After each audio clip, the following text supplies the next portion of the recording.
Hey guys, welcome back to Clownfish TV. This is Neon. I am here with Geeky Sparkles. Hello. And the Washington Post is laying a bunch of people off. I guess democracy dies in dumbness. There you go. So we're going to talk about this. They're laying more people off. I think they laid people off last year. They said a bunch of layoffs were coming. This does explain a lot.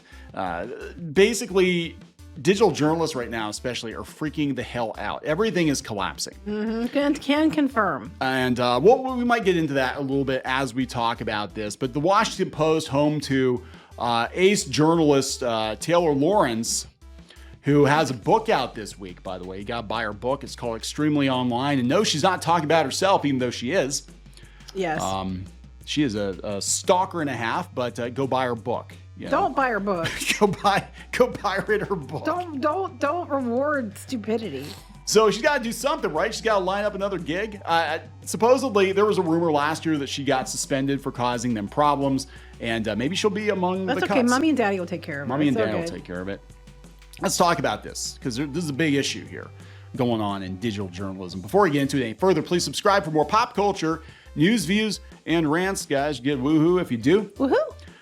Yeah, so they wrote their own obituary, basically. Washington Post will offer buyouts to cut staff by $240 on the WashingtonPost.com. At least, well, you know, I'll give them credit for at least owning it. And they're trying to give them buyouts, though, too.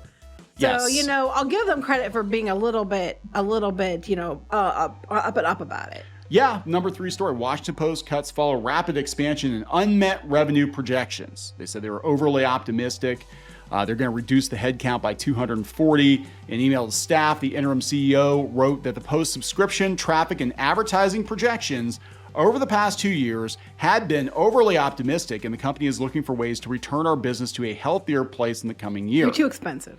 Too expensive. You cannot have this many people on staff with 6-figure salaries writing garbage nobody's reading, and then in the case of Lorenz, going out there and potentially getting you into lawsuits because she won't stop freaking talking and doxing people and bringing negative headlines. Well, we know to your for doorstep. all newspaper subscriptions and things like that are down. People go to other places for news.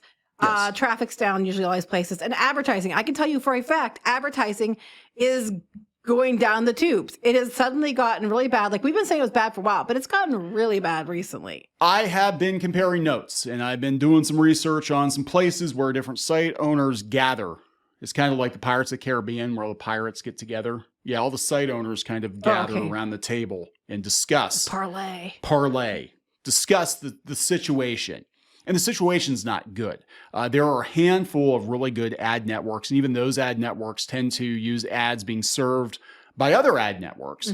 So, you know, when one of the dominoes gets knocked over, it knocks the whole damn thing over. And there's been some disruption in digital advertising because, as I understand it, we have some of the bigger advertising networks now taking up to 90 days to pay. It used to be 30 to 45 days. Now it's 90 days to pay. And they seem to be massively underreporting revenue. So they take a bigger cut? Yes. And you just have to kind of trust me, bro. This is what you made, you know?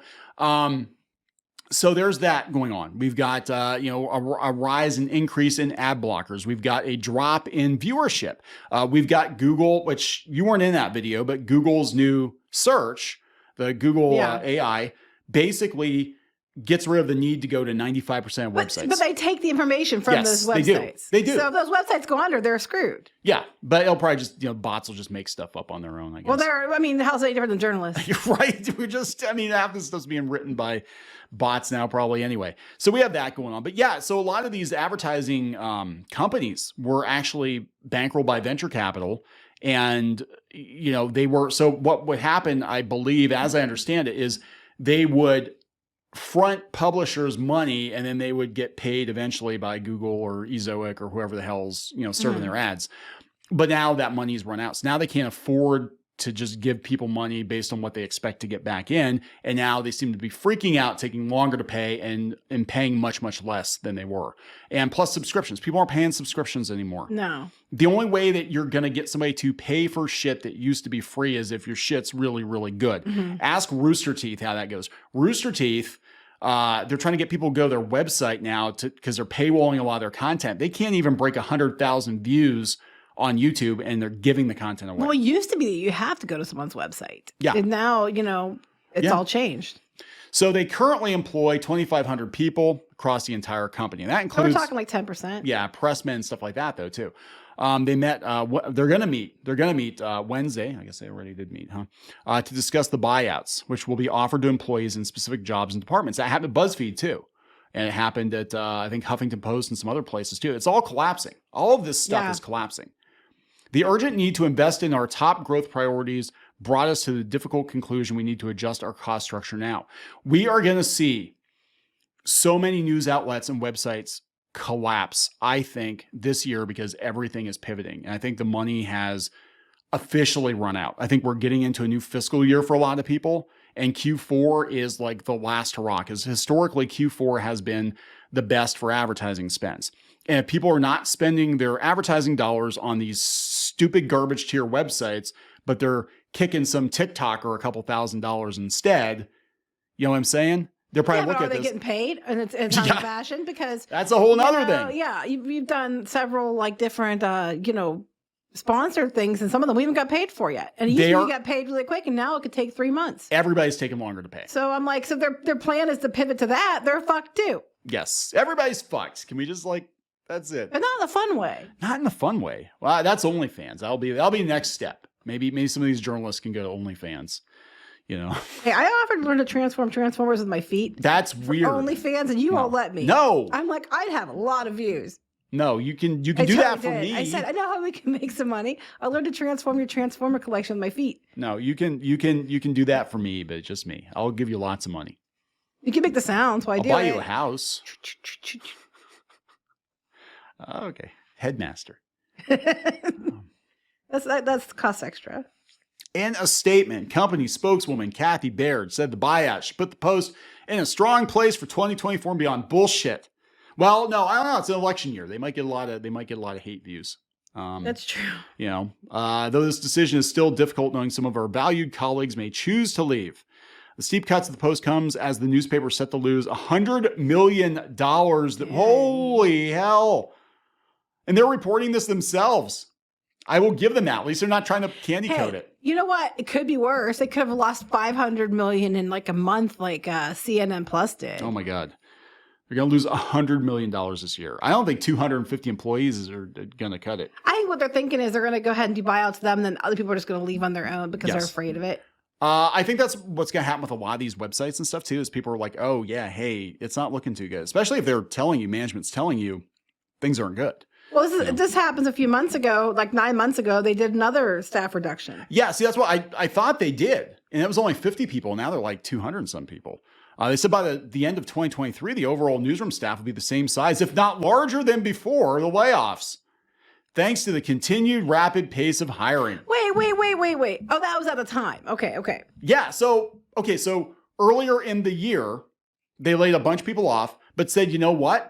By the end of this year, everything's going to be fantastic. We're going to have more people than ever, stronger than ever. And now they're like, yeah, hey. Now we're laying off way more. We were way overly optimistic, and now we got to lay like 5 times as many people off. And I think this is probably phase one, because they're going to lay people off going into the new fiscal year. And then as each quarter ticks by and they continue to bleed money, they're going to get fewer and fewer and fewer people. Or they have to sell off. Yeah. Okay, so this is the thing. They're unionized. It said leaders of the Washington Post Guild, the union representing Post employees, learned of the buyouts through a staff-wide email. In a statement, the Guild blamed a litany of poor business decisions. That's probably true. But some of the poor business decisions are probably your members.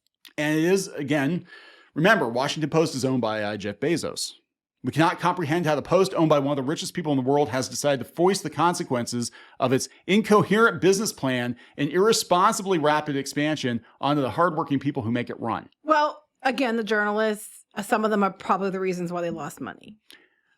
If you want to blame some people. I know. If you want to blame some people. Why do people think you're all a joke? Maybe. Just maybe some of your reporters are doing a damn fine job of turning you into a laughing stock. Mm-hmm. So yeah, here's the thing too. This is another thing that gets me with the unions, writers and stuff like that. They look at the company as a whole and they look at who owns it and they're like, well, you're rich. You should keep us on staff, Jeff Bezos. You're rich. Yes, because you're supposed to just, it's like, socialism, but it's Socialism. through You're the, rich, so newspaper. you should continue to bleed out money. And he's looking at like, you're not making the amounts of money I need you to make. Like you can stay. I'm not going to stay rich if I keep paying you. I'm not going to stay rich if I'm Flash the Taylor Lorenz again. if I keep paying this girl right here. People like her. Or people like her. And there's probably whole newsroom full of people just like her who are extremely online. I'm sure there are some that are really good, though. I'm sure there are. I've actually cited Washington Post articles before. I'm sure there are some good people there. And they'll probably get rid of those people. Probably. And keep the dumb ones. Or they'll get rid of mostly union workers. That's also a very good hire possibility. Cheaper That's the other possibility. Are they doing these layoffs? Oh no, we're hurting. We need to get rid of people, and it all happens to be union people. Many other media companies have slashed their staffs in the past couple of years, including CNN, Vox Media, et cetera, Gannett newspapers. Are there contracts coming up or something? I don't know. I'm just saying, if that's the case, and all of a sudden these people got laid off, it's a little, don't know. I'm just saying, it's a little weird. I find the website awful to navigate. They push the content they want you to see instead of the content you're interested in reading. That is all of mainstream media. Subscription rates are way up. The Sunday paper was full of advertising until the pandemic. Now there's rarely anything and nothing of interest in the paper. I changed my subscription to Sundays only plus digital. That is going on a lot. Yeah, I have to call every week because my paper still isn't delivered. Yeah, everything broke. I mean, look, the pandemic broke everything, and it especially broke media, because I think people learned to get by without, things. And a lot of these media outlets, they sent people home to work, and then they're like, hey, we don't have to pay. Well, this person brings up something like, they didn't say they're going to do buyouts, but they didn't say what they're offering. And they're like, well, what are the terms? $50. Amazon gift card. $50 Amazon gift card. Because like, they used to give people like a lot to do the buyout. But now probably whatever the union. They didn't say. They didn't say. Shouldn't they be the ones telling everyone? Because that's their story and their paper. It probably comes down to what the union terms are, because I know like Kickstarter, they get rid of a bunch of people, including the ones that were gatekeeping Kickstarter, that were in their union, and they had to buy them out, and it was like 6 months salary or something like that. It just depends on wherever they signed, so they'll have to play by that. And that's it. They can't say, hey, we're just shit canning people, because they are a union. I mean, I will give them that. That is one of the benefits of being in a union, is a lot of times they can't just get rid of you willy-nilly. They have to buy you out. You get more warning. Yes. You'll probably get to keep your health insurance, because I've been laid off before, and they're like, yep, you're just out the damn door. Yeah, but usually I get to keep it so long, and then like it's Cobra and everything else, and it's a big pain in the butt. Yeah. So, yeah, I mean, it's just like, this is it, guys. Everything is collapsing. People are pivoting to unorthodox news sources. They're pivoting to videos. They're pivoting to podcasts. They're not trusting the mainstream media as much as they used to. This is why I think they're going so hard against places like Rumble. This is why they're constantly, she made a career out of attacking YouTubers, Taylor Lorenz, because they're her competition. Well, no, I want attention. I want attention. I'm gonna talk about how these awful people made careers online. I literally have done nothing of note or merit, but I'm just gonna go, scream about these people to get attention for myself, and that's my platform. Yeah, and they just did a review of a book like a couple days ago. Oh, that's not a conflict of interest at all, is it? That's not at all. So yeah, I mean, they get what they deserve. And look, even one of the richest men in the world is look at this thing like, I can't continue bailing you out. I can't continue to dump money into a hole. And there was talk before he was just going to sell it off because it's not worth it. It just gets me like this mentality that, people are just supposed to keep bailing you out and keeping you afloat, even though you're not doing what you need to do. You're not doing your job. You're not, and sometimes it's not your fault. Sometimes it's, circumstantial things like the ad revenue's down or something like that. Yeah. But a lot of times, it's not just this example. I'm seeing people who are really, like we see in comics a lot and everything else, people that should not be there in the first place, that aren't really good at what they did, but they got in because they knew somebody or had whatever right qualifications, not being good ones. Yeah.